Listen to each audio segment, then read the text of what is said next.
અને આખરે વાઘોડિયામાં વરસાદી પાણી ઓસરી જતા હવે નુકસાનીનો સર્વે કરવામાં આવ્યો। આશા ગામે તંત્ર દ્વારા નુકસાનીનો સર્વે કરવામાં આવ્યો। 24 જૂને વાઘોડિયા તાલુકામાં ભારે વરસાદ થયો હતો।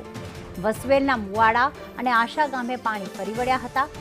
વસવેલ તથા આશા સહિતના ગામમાં પાણી ભરાઈ ગયા હતા અને રોડ પર પાણી ફરી વળતા અવરજવર માટે મુશ્કેલી સર્જાઈ હતી। રહેણાંક વિસ્તારમાં પણ વરસાદી પાણી ફરી વળ્યા હતા અને કેટલું નુકસાન થયું છે તેનું સર્વે કરવામાં આવી રહ્યો છે।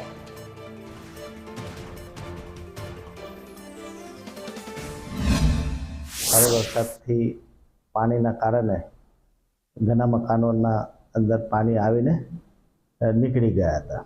એ જ રીતે ગોરજ પણ દેવ નદીના દેવ ડેમમાંથી જે નદીમાં પાણી છોડવામાં આવ્યું એના કારણે પણ ત્યાં પુલ પરથી પુલની નીચેથી પાણી જતું હતું। એના કારણે પોલીસ બંદોબસ્ત પણ રાખવામાં આવેલો।